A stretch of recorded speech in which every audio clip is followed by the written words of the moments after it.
I will invite Dr. Manju Sharma to formally invite Professor Mann. So thank you very much. Am I audible now? Achha. Okay. So thank you very much, Costa, for giving me this opportunity, and hello to Dr. Mann. And how are you, Dr. Mann? And just I have been given the responsibility to read out her achievements and her present status. So that's really a very proud privilege to me. So Dr. Anita Mann is a principal scientist in Division of Crop Improvement ICAR Central Soil Salinity Research Institute, Karnal, Haryana. Her area of specialization includes molecular plant physiology under abiotic stress in the different crop plants. Presently, she is working on the root structure architecture under abiotic stress. Simultaneously, she has been working on potential gene mining from salt-tolerant grasses for improvement of salt tolerance in the crop, where the important genes for the salt tolerance in the naturally occurring extremely salt-tolerant halophytes were identified, and few of them were transferred in the rice for enhanced salt tolerance. She has been associated in the identifying the salt tolerance in chickpea, pomegranate, okra, tomato, etc. through physiological, biochemical, and breeding approaches. Besides this, at Farmer's Field, she has worked on mineral nutrient diagnostic and site-specific nutrient management demonstration to improve agricultural productivity of salt-affected soils in Haryana, and provided the skill development training to the farmers. She joined Indian Agriculture Research Scientist as a research agriculture research scientist services as a senior scientist during 2012, with initial posting at Directorate of Groundnut Research, Junagadh, Gujarat, where she worked on the groundnut. Before joining ICAR, she is having working experience on the stem cells in animals for cell differentiation and regeneration. She has been awarded research fellowship from Department of Science and Technology, New Delhi, as a young scientist to work upon molecular analysis of QTLs for drought tolerance in chickpea during 2004 to 2007.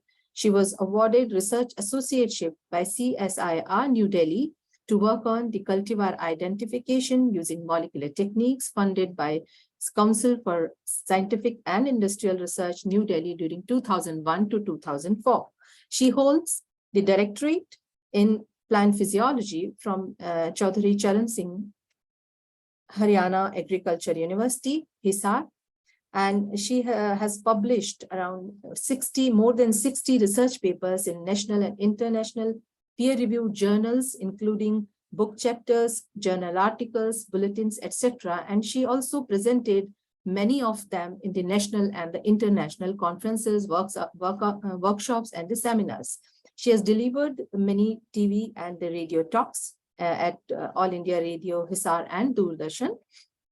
And she has also been guiding many of the MSc and PhD students of plant physiology, plant biotechnology, soil sciences, and agroforestry are working under her able guidance.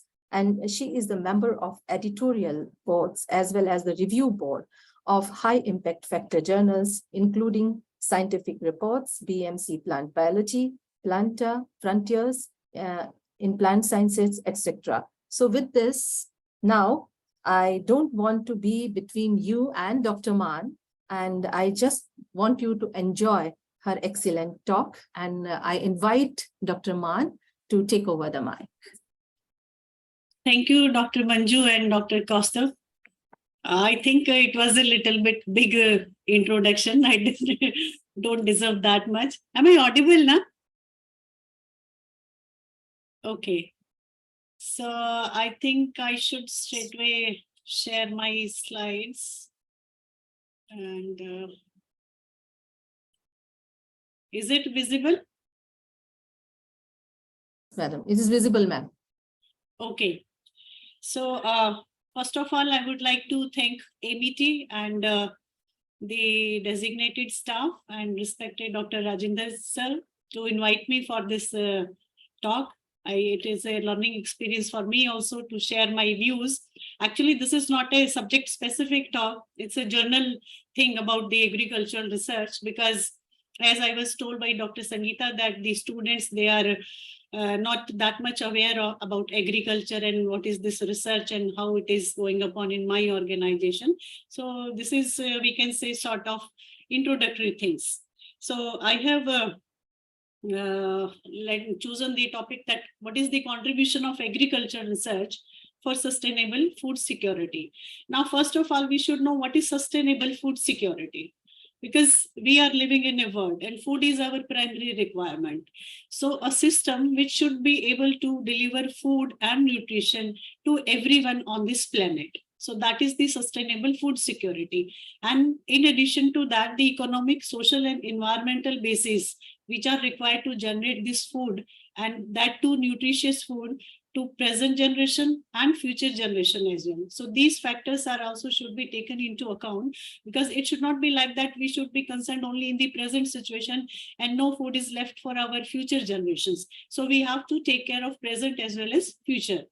And we all know that the world population is increasing day by day. So we had to go for more efforts. We had to do more innovations so that we can have a agricultural system which can produce a sustainable food continuous over a period of time. And we can have, in addition to production, we should have a supply chain also. And we also had to take care that the food should not be lost. It should not be wasted. And in addition to that, the food security should ensure that the people who are suffering from hunger and malnutrition, they also have access to this nutritious food. So this is not for the general commodity or the rich commodity. It is for everyone who are suffering from hunger and malnutrition, because we know in Africa, what is the situation? They don't have so much resources for food, and they are already malnutrition. So we have to take care of every living person on this planet. So that is the sustainable food security. Now, keeping these facts in account, UN has given some sustainable goals. There was a meeting in 2015 of the member states of this UN, and they had designed a 2030 agenda for sustainable development, which is applicable for every country. Either it is developed country or the developing country, and they have to work in a global partnership to meet these 17 sustainable goals. The ultimate target of these goals is that they should end ultimately poverty, and going hand in hand with improving the health of the people, providing education, reducing the gender inequality, and contributing towards the economic growth as well. And all these things, they should be conducted under the present changing climate scenarios. So we should not harm our planet, we should not harm our oceans, we should not harm the forest. So whatever the flora and fauna is available, in between that only we have to complete these 17 sustainable goals.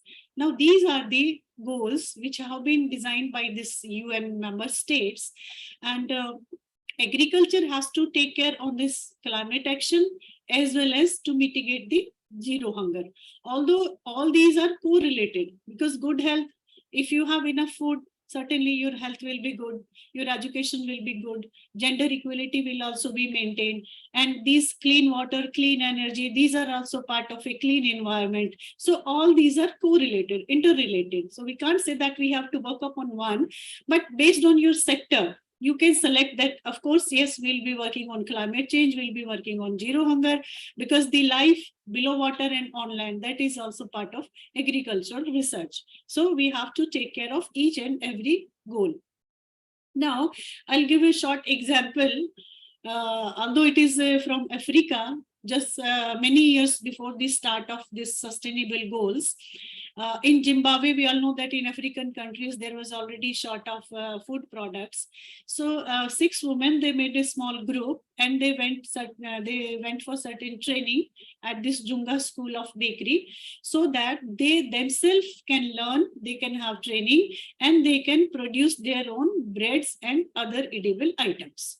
So when they undergone this training and they came to their place, so they started to bake the food products, but the challenge before them was how to cook, because these days we have microwaves, so we can cook anything, anytime, whatever we want. But during those times, there were no microwaves with them. Even I don't think what is the present situation. So they required the firewood for baking. So then they developed their own innovative idea. So this is under the spirit of African innovation.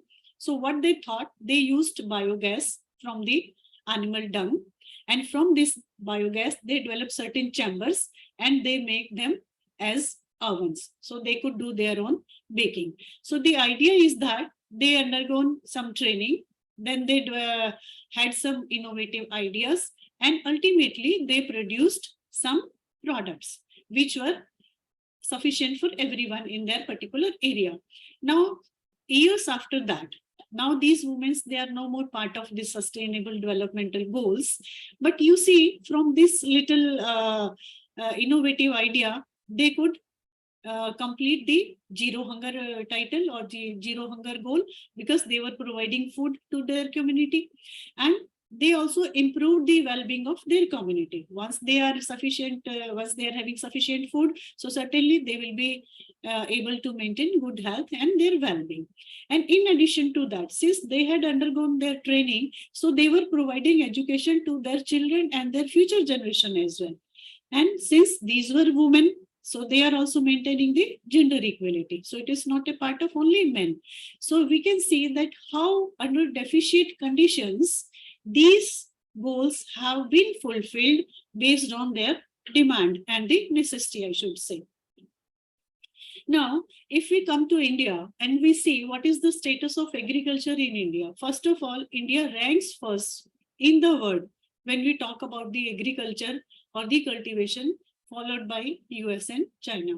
Because in India, almost 3/4 of families, they depend on the rural income, because India is a agriculture prone country, or we can say we all are dependent on agriculture.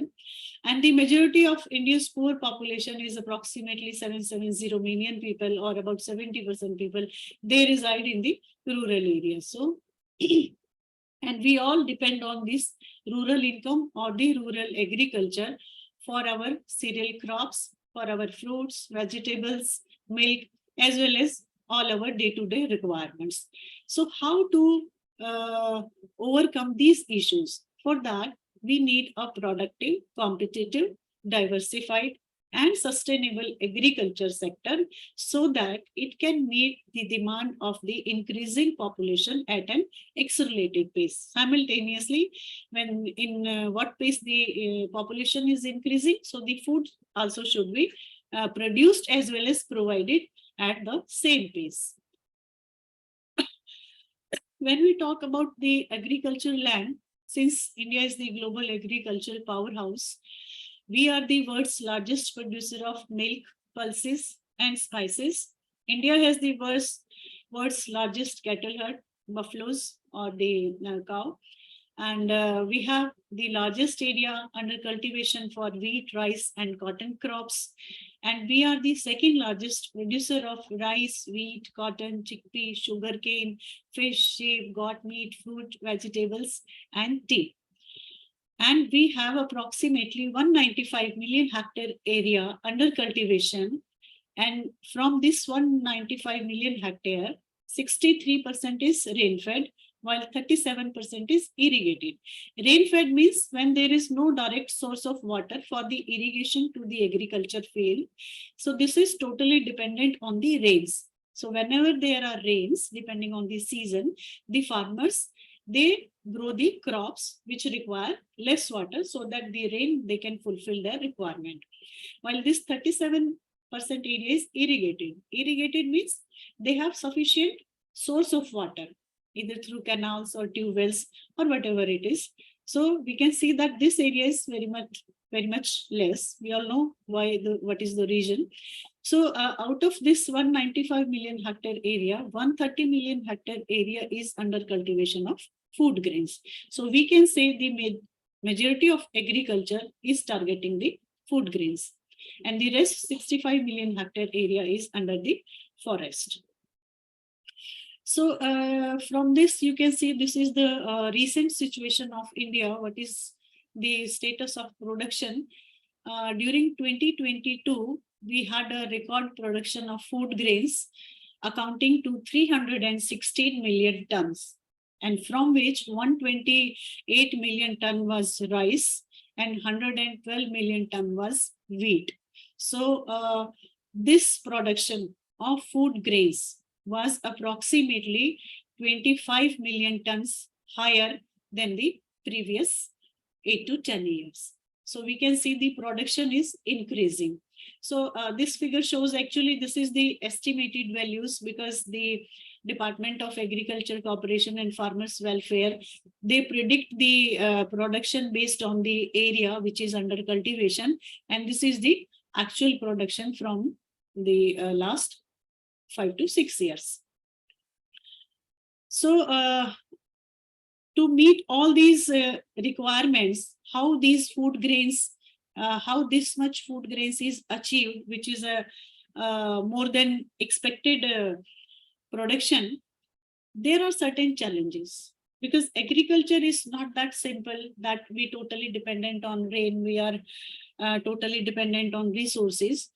Because sometimes, you know, when rains are required, they are not happening. When rains are not required, there is a lot of flood. When the farmers require fertilizer, they don't have fertilizer available. So there are so many constraints. I will not go into the detail, but the major challenges are, the first one is raising agricultural productivity per unit of land. So whatever land is under cultivation, under the agriculture cultivation, we have to increase the productivity, because the productivity is not more, then there is no use of the production of any crop, because this is the main engine of agricultural growth. All the land is cultivated by the farmers, and the major constraint is water resource. Because if we talk about wheat requires 5 to 6 times irrigation. If you start from November to March, so we have to give water to the wheat crop at least 6 times. So you can imagine, if the water resource is not available, we cannot have sufficient wheat grain production. And similarly, rice requires very high water. When we grow rice, at least 3,000 liters of water is required for 1 acre. So you can imagine how much water consuming is rice crops. So very recently, for the last 5 to 6 years, the governments were insisting that the farmers, they should stop growing rice, because we have very limited water resources, and whatever water resources are available, they are also getting exhausted. So in addition to the limited water resources, we have to manage this water for our industrial and urban needs also. So there should be a rational use of water. And in addition to that, when we talk about the increased productivity, it means we have to increase yield of every crop or every food grain. And in addition to that, we have to consider other high value crops as well, like sugarcane, cotton, which are known as cash crops. So we have to diversify our grain crops along with the cash crops. And further, the major thing is we have to develop value chains also. So it's not necessary that we are just producing grains and we are producing cash crops.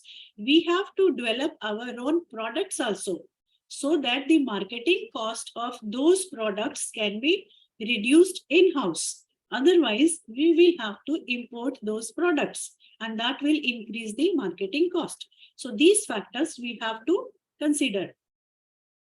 Now, what is the second challenge?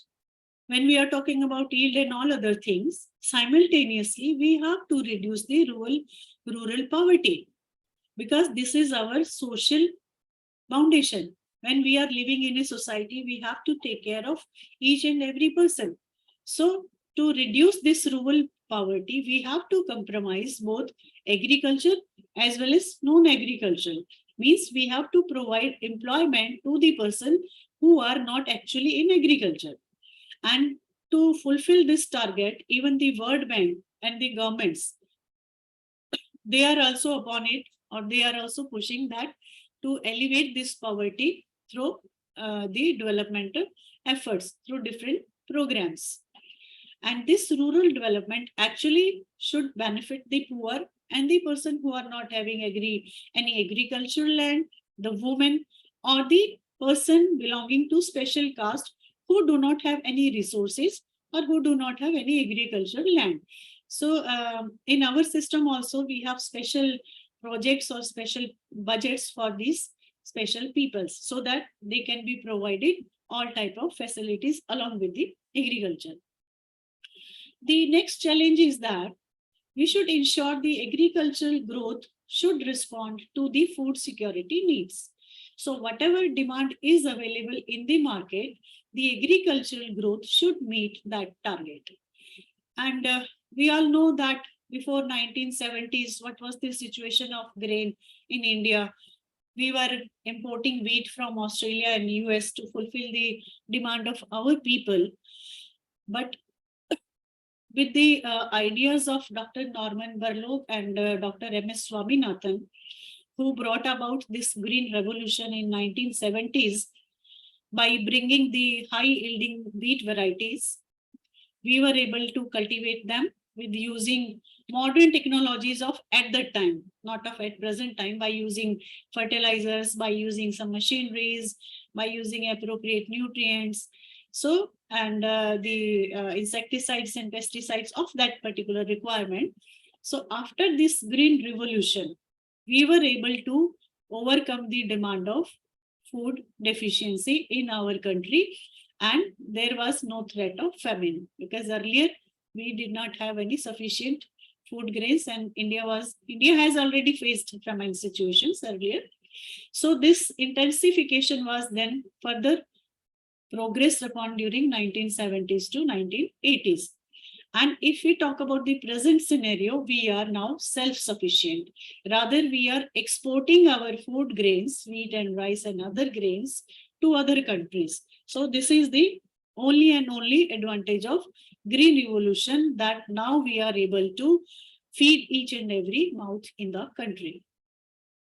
Now, if we see the contribution of agriculture in the growth of Indian economy, we can see that although it is decreasing for the last 3 years, but still, if we compare the growth of GV and agriculture sectors, this is the status of 2011 and 12, and this is the status of 21 and 22. So we can say that within a gap of 10 years, how much increase has been in the gross value added products of agriculture and its related sectors, and that is contributing to the overall GDP of the country. Now, if we talk about the monetary benefits from agriculture or agriculture sector, during 2021 and 22, approximately US $50 billion India generated from agricultural commodity export. And from this export, USA was the largest importer of Indian products.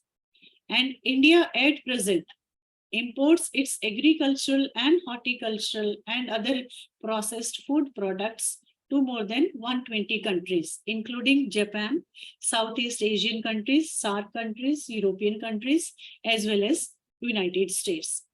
And in India, this is the organization, Agricultural and Processed Food Product Export Development Authority, who deals with the import and export of all these products across various countries. In this food security program, World Bank also provides supports to our country, even to other countries also, because the World Bank has an asset of 5.5 billion with the 24 ongoing projects to support this agriculture, food grain and food security program.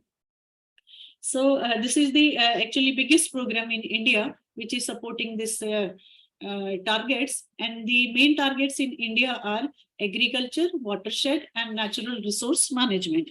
Natural resource management, whatever resources of water, soil, earth, forest, trees, they are available, they should be conserved.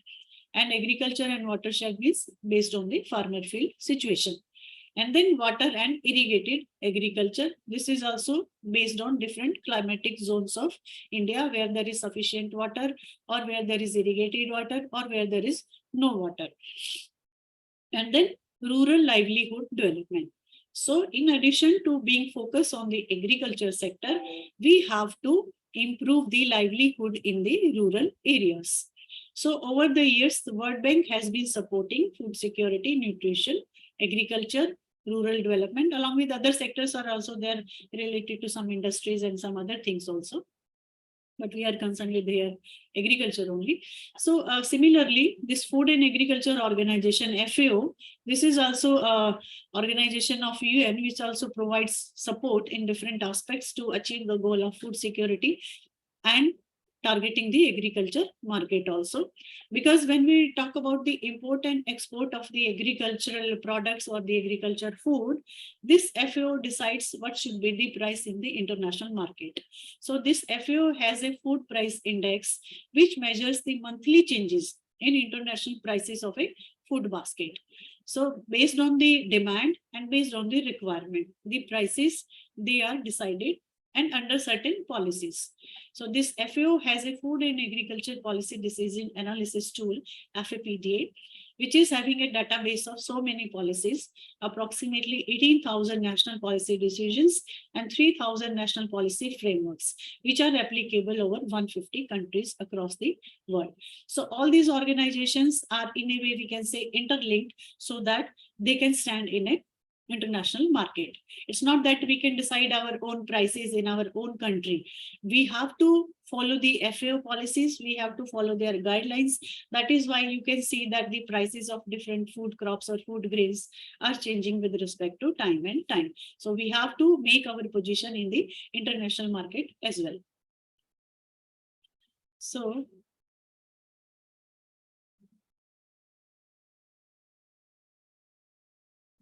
going to next. Okay, so now we come to about ICAR. This is my organization, Indian Council of Agricultural Research. It's an autonomous organization which works under the Department of Agriculture, Research and Education in the Ministry of Agriculture and Farmers Welfare, Government of India. This is the website of ICAR. You all can visit it. Earlier, it was established as an Imperial Council of Agriculture Research on 16th July 1929. And recently, we celebrated its Foundation Day, 95th Foundation Day at Delhi. Its headquarters is at Delhi. We have 113 research institutes across the country, out of which 74 are agriculture universities. And we have approximately 700 Krishi Vigyan Kendras and regional centers of these institutes. So you can see that ICAR research institutes are spread in each and every corner of the country. And it is one of the largest national agriculture system in the world. If we compare ourselves with the US Department of Agriculture, they also have this Department of Agriculture, USDA, just like our ICAR. And they have 29 agencies and offices with nearly 1 lakh employees. And they have spread approximately in more than 4,500 locations in that country. So we are comparable to USDA, which is known as the one of the biggest agriculture organization. Now, from the last more than 90 years, ICAR has enabled the country to increase its food grain production approximately by 6 times, horticultural crops by 11.5 times, fish and fisheries products by 21 times, milk by 13 times, egg by 70 times, starting from 1952 till date. So we have made a visible impact on this national food security. And the ICAR scientists are internationally acknowledged in cutting-edge area of science and technology development, because we are working in all the aspects of science, we can say, science and agriculture. So these are the 4 major deemed universities. One is based at Delhi, Indian Agricultural Research Institute. One is in Karnal, National Dairy Research Institute. One is in Varanasi, Indian Veterinary Research Institute. One is in Mumbai, Central Institute on Fisheries Education. So these are deemed universities which are offering the undergraduate, graduate and doctorate programs. All other research institutes, they fall under these subject matter disciplines or divisions. We have crop sciences, which are working on all type of crops, including rice, wheat, mustard, cotton, sugarcane, So we have different institutes for each and every crop, groundnut, oilseeds, pulses. Similarly, we have animal science division under which all the institutes which are working on animals or livestock, like we have research institutes on yak in the northeastern region. We have research institutes on pig, we have on sheep, goat, camel, buffalo, equines. So all the animals, they are being researched upon tackle in different disciplines. So under natural resource management, and I'll elaborate in next slides. So in horticultural science, we deal with all type of vegetables and fruits, like we have research institutes on onion and garlic, we have research institute on lychee, we have institute on pomegranate, on banana. So we have different crops, vegetables, fruits. And similarly, agriculture engineering, it includes the development of farm machineries, which are either used for the production or for harvesting or for the post-harvesting operations. Similarly, we have extension and education division, and we have the fisheries division, which is dedicated to fishes across the country. So under crop science division, the mandate of all the institutes which fall under crop sciences division, they have to work on crop improvement. They have to manage the plant genetic resources. They work on the genetic improvement for food and fodder crops. Also work on insects and microbial resources, development of plant growth promoting bacteria, microorganisms, and for the disease resistance in the crops, for abiotic stress resistance and biotic stress. So these are the mandates of the crop sciences institutes. Now the institutes which fall under natural resource management, their mandate is land resource inventory. Land resource inventory means what type of soils or what type of land is available in a particular zone. You can see that in Rajasthan, the soil is totally different. In Haryana and Punjab, soil is different. In Maharashtra and in South, the soil is different. So for that, from time to time, we collect soil samples and we analyze them. And then we make an inventory that in which type of area, what was the original soil and how it is changing with time. Then characterization. Characterization means under which category they fall. There are different type of soils. I will not go into detail. And then land use planning. Suppose there is a land where is more water. So what you will do? You cannot grow rice, wheat, or cotton or sugarcane. So in that case, different models are designed so that whatever land is available, it can be used for the agricultural products. For example, in West Bengal, when there are more of ponds and lakes, so the farmers, they grow the leafy vegetables, which itself grow in the water or the pond structures. Similarly, we focus on the nutrient and bio-waste management. Whatever bio-waste means the wheat straw, rice straw, or whatever leftover is remain in the agriculture field after the harvesting of crop. So how that should be managed so that it does not create any problem for further cropping, in addition to the fertilizers and nutrients. And how the different type of soil, saline soil, alkali soil, acid soil, and waterlogged soil. So this is the mandate of my institute, actually, Central Soil Salinity Research Institutes. So we have to manage these different type of soils and what we do to manage all these soils, I will tell in the further slides. Then we have to tackle the climate resilient situation also. So we have to design the agriculture in a way so that we can survive in the changing climate, in addition to managing the abiotic stress condition.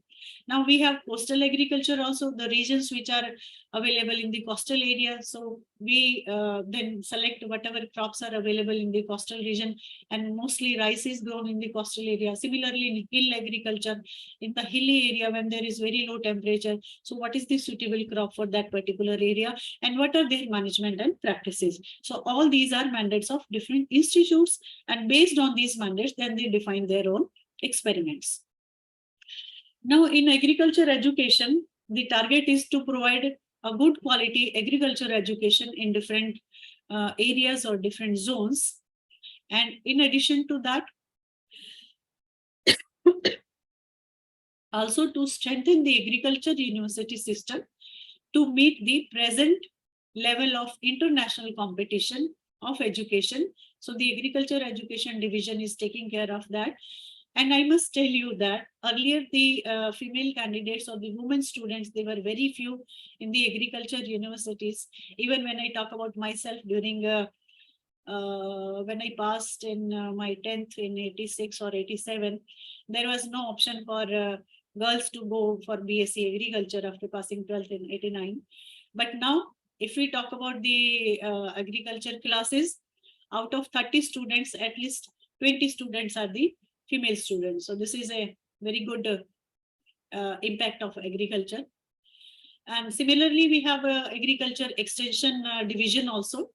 The major function of this extension division is that whatever technologies are produced in all the ICAR institutes, those technologies should be taken to the farmers and the other stakeholders in different ways. Either some demonstrations can be held at the farmers' field. We can organize Kisan Melas, we can organize Kisan Goshtis, or we can organize small fairs or some field days, some exhibitions, and all other extension methods, preparing some videos, some pamphlets, booklets, distributing them to farmers so that they are also aware that what is new in agriculture, what new product has come, what new variety has come, what new medicine has come, what new insecticide or herbicide has come. So the farmers should be made aware of all these technologies. In that case, the agriculture extension division takes part. And in addition, it provides trainings to farmers as well as stakeholders and scientists as well. Now, the most important and new part of our agriculture system is Agri-Innovate. Basically, earlier what happened that one institute had developed one technology, another institute has developed another technology, and sometimes there was an overlapping of technologies. We are also working on that. Another institute is also working that. So we didn't have any idea that there is an overlapping. So after the invention of this Agri-Innovate, whatever technology an institute is producing, it is submitted to Agri-Innovate, and then it acts as a commercial branch of ICAR. So it goes out in the market that which technology is applicable to which field. So recently I told that when on 16th July, we celebrated ICAR Foundation Day at New Delhi. So few technologies, not few, I should say that every institute was there, and there was a big show, and they have demonstrated their technologies. The most prominent, I should say that for potato mini tuber, this technology was developed by Central Potato Research Institute, Shimla. So it was taken up by Uni Agri Biosciences, Punjab, because in Punjab, the potato cultivation is very high. Similarly, some PGPR biocapsules were developed by Institute, and they were given to IPL Biologicals. And CSR growth through Biosmartis Consortia for salt affected soil. So this is also been given to some industry, I forgot its name. So these are the few technologies of my institutes I can explain. This is a gypsum bed. I don't know whether you all are aware of alkali soil. So they don't absorb water. So in that case, to make them water absorbable, this gypsum is applied. Basically, this is a calcium salt. So it is for the amelioration of the alkaline soils. So when calcium enters into the soil, it makes it replaces sodium and carbonates which are available in the soil. So because calcium is water soluble, so when the carbonates are removed and sodium ions are removed, so the soil is able to absorb water. And this is a drainage structure. I think you all might have seen when there is lots of rain, then water becomes collected at one side. Similarly, in farmers' field, when there is no outlet of extra water, how to drain that water? So for that, certain SSD structures are designed. These are subsurface drainage, means this machine digs the soil, then some pipes are inserted, and these pipes are connected to the farmer's field. So the extra water from the farmer's field is passed through these structures to a distant area, which is totally wasteland. which is not available for agriculture. So in this way, the agriculture fields, they are made free of extra water. This is a mobile-based app, Salinity Expert, which has been developed by our scientists. The farmers, they can download this app on their smartphone. And there are so many things available on this app for which crop, what should be the fertilizer requirement, what is the time of sowing, what is the requirement of fertilizer, at what time you should give, what are the possible diseases, what are the possible remedies. So from this mobile app, the farmers, they can detect each and everything by sitting at their own place. Similarly, this is a consortia of PGPR, which is specifically for the crops which are grown in the problematic soils, means when there are high sodium ions, high carbonate, bicarbonates, which are not normal soils. And similarly, this is also a consortia, Hello Ajo. This is basically a source of zinc, which is applicable to soils which are zinc deficient. And this is also a gyp kit. Similarly, here when I told that the gypsum is applied through these structures on larger areas, but for smaller areas, you can assess the requirement of this calcium carbonate through this kit. So in addition to this, there are so many technologies, so many products, I cannot explain each and every one here. So all these are because of agricultural research only. Because to develop these things, we first conduct experiments actually in the lab or in the field, and then based on that, we develop all these products. Now, similarly, if you see, we have an Indian Institute of Sugarcane Research at Coimbatore with its regional center at Karnal. Can you imagine? They have developed this dry sugarcane juice. You just take this powder, it is freeze-dried granular product, and just dissolve it in water, and you have your ready-to-use sugarcane juice. Similarly, they have developed this cane jam, just like other fruit jams. So this is sugarcane jam. And these are sugarcane bakery products. The bagasse, which is left after extracting the juice, that is used in making flour mixed with wheat flour, and then these different products are made. Similarly, ice cream has been made with using cane juice and jaggery. Jaggery itself is made from sugarcane, and this is the fantastic product, sugarcane wine. Can you imagine? And that too with different, this is apple flavor, lemon flavor, pomegranate flavor, and orange flavor. So this is basically an output of agricultural research, how we are making our value chain, or how we are developing the value chain additions to the market. And similarly, these are the different products and kits and technologies of India, right? They have developed a kit where we can check that whether it is a pure milk or some other milk is added into it. Even we can differentiate between buffalo milk and cow milk. We can differentiate, we can detect the adulteration in the milk, that whatever components have been made in the milk. They have developed a Paisam remix. They have flavored lassi, flavored curd, different products. So all these are based on years of research. They have protein-rich cheese. Now they have developed this omega-3 fatty acid products as well. Even A2 rich milk is also available in India, right? Similarly, ICAR in New Delhi, it has also developed improved cultivars of so many commodities, including cereals, millets, pulses, oil seeds, fodder, fiber, horticultural crops, and all these products, they are adopted in different agroclimatic zones. Because in India, we all know that we have different agroclimatic zones.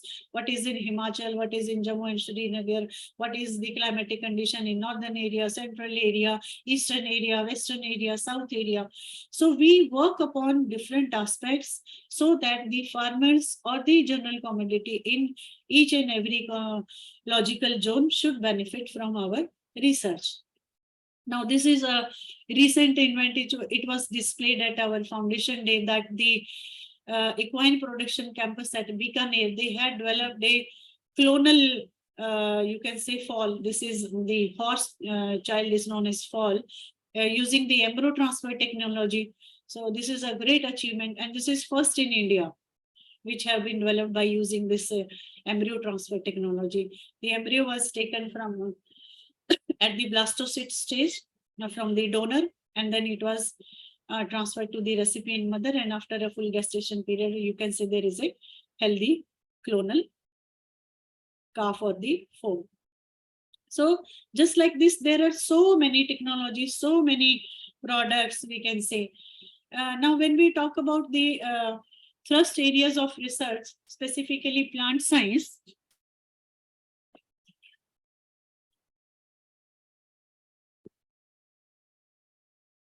because when we categorize our research in plant science, animal science, horticulture science, agroforestry science, so because I'm a plant scientist, so I'll be focusing on plant science only.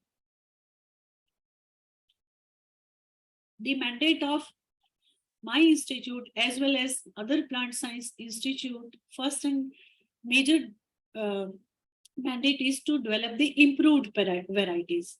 Now, what do you mean by improved varieties? Now, as I was talking about that, we have different type of soils. So we have to develop varieties which are suitable in that particular area only. So recently, one of the institute has developed the biofortified wheat varieties to overcome the sustainable goal of iron and zinc. So these are biofortified. Similarly, sugarcane varieties, cotton varieties, vegetables. Have you heard about red okra, red bhindi? It has been developed by our Banaras Research Institute. So when we talk about, this is the KRL 210, this is one of the topmost wheat variety which was developed by our institute, and you can see the annual economic gain is approximately rupees 45 crore from this variety, which farmers are growing in that area where you cannot grow any other crop. And you can see the economic surplus is approximately rupees 400 crore for the last 10 years. And this is specifically released for Haryana, Punjab, Uttar Pradesh, and Rajasthan. Similarly, this is the first basmati rice variety which was developed by our institute, and now it is imported to other countries. And the economic surplus, you can see it is approximately 1400 crore. So this much revenue is generated by our country by exporting this variety. This is very aromatic basmati rice variety. Now, similarly, we can have many success stories. The farmers, they are getting benefited by this rice or wheat or chickpea or so many other varieties. So this is a case of Punjab. This is a case of Haryana. And this is a case of also Haryana when there is no water. So how the farmers, they are tackling up. So I won't go in detail. These are the technologies or the techniques which are used in different research institutes. We are going for conventional breeding also. We are using molecular markers. We are using physiological and biochemical markers. We are doing phenotyping. Then we are doing genotyping. We are doing genotyping by sequencing. We are using omics platforms like NGS, PacBio. We are working on genomics, functional genomics, transcriptomics, proteomics, all the latest technologies, QTL mapping, and now genome-wide association studies. I won't go into detail of all these things, but basically the target is that first we define the target, that what is the demand in the agriculture sector. So based on that, we decide our objectives. Then we define a new variety and we select it, because when you made a new cross, you have thousands or hundreds of plants with you. So out of that, then you select the best one, and then you test them under different conditions or different experimental situations.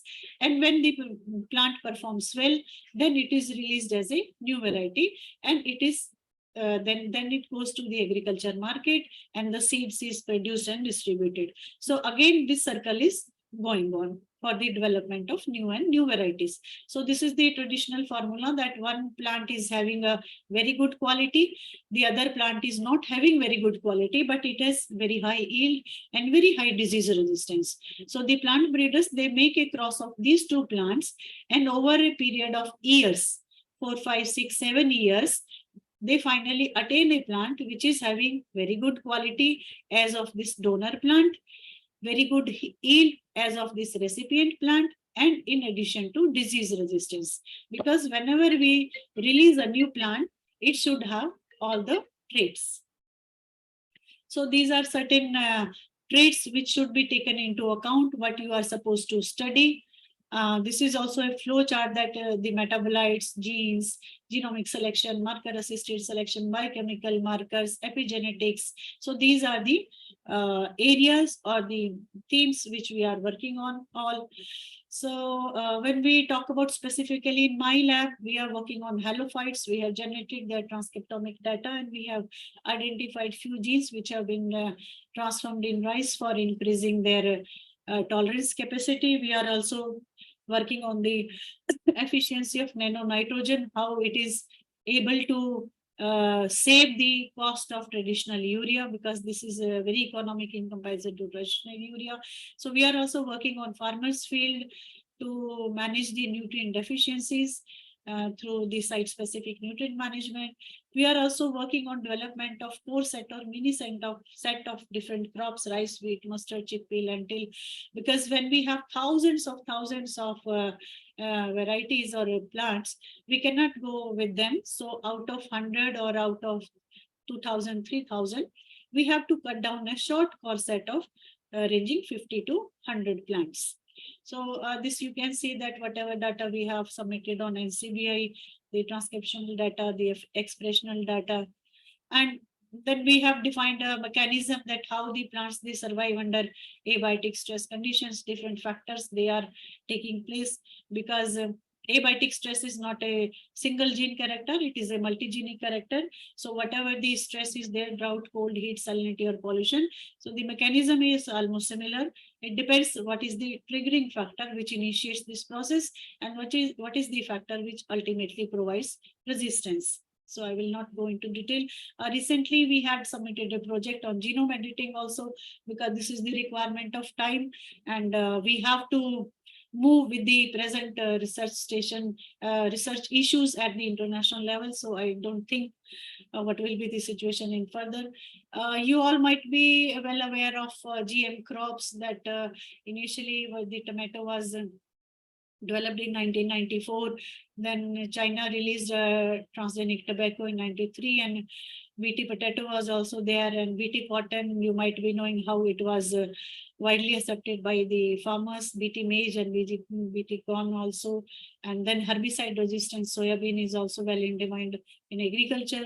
And golden rice, you all might have heard about this golden rice. It was also a transgenic rice having vitamin A. The target was to overpower the malnutrition deficiency by providing the vitamin A. I have been told that time is very short, so I'm running very fast. So we are working, we have so many patents, so many products and registration of different germplasm. We have gene bank, we have cryobank, we have signed MOUs with so many private companies and stakeholders for different genes or gene constructs. We have this center at Delhi only, and these are the gene bank accessions. Then in addition, we have a super computing hub also at IASRI New Delhi. And this is known as Ashoka. This is just like a NCBI portal. We can submit our sequences here, and we can do so many analyses on this. We can analyze genes, proteins, SNP, sequence, RNA. So we can have networking. We can give so many commands by sitting at our seat. So this is the supercomputer which Indian agriculture has. Then we have some bioinformatics tools also available on this Ashoka. We can submit our sequences also. We have expert system on different food grains as well, where you can find each and every information. You can visit all these sites later on. We have some Krishi portal also, where you will find the details of all the ICAR research, whatever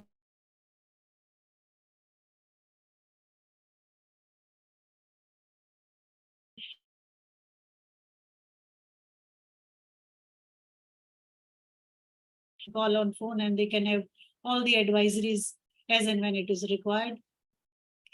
So now the important thing is that because Dr. Sangeeta told me that our students, they don't know how to become an agriculture scientist. So ICAR conducts an agriculture research service exam yearly. This is conducted, and this test is to recruit as scientists. The essential requirement is that you should have a PhD in a particular subject. So the subject wise post, they are advertised, and the candidates, they can apply for that. And earlier we had some lateral entry system also to directly recruit as principal scientists and senior scientists. Although this is very limited, but present advertisement is there after a gap of 9 to 10 years. And this is the Agriculture Scientist Recruitment Board, which conducts all these examination and recruits and even promotes also. So you can visit the site of ASRB if you want to know in detail about how to become an agriculture scientist. So I can say that by harnessing science, technology, and innovation, we can transform our agri-food system and build a sustainable future of food for all. If you have time, we can, it's hardly a 2-minute video, if you allow me. I don't know whether. Yes, ma'am, you can play. Just 2 minutes are there.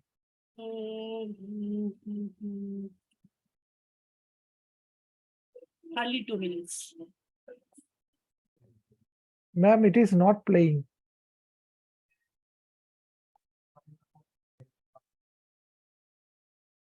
Actually, they cannot see.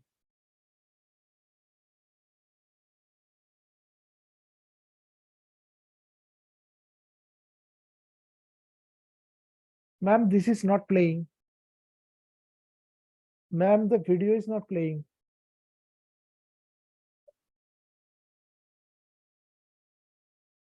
I think her connection is unstable, Hannah.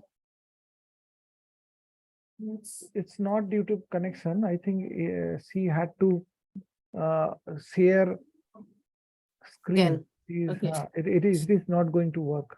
Hmm. So I will tell her to, I think. Phone करना पड़ेगा.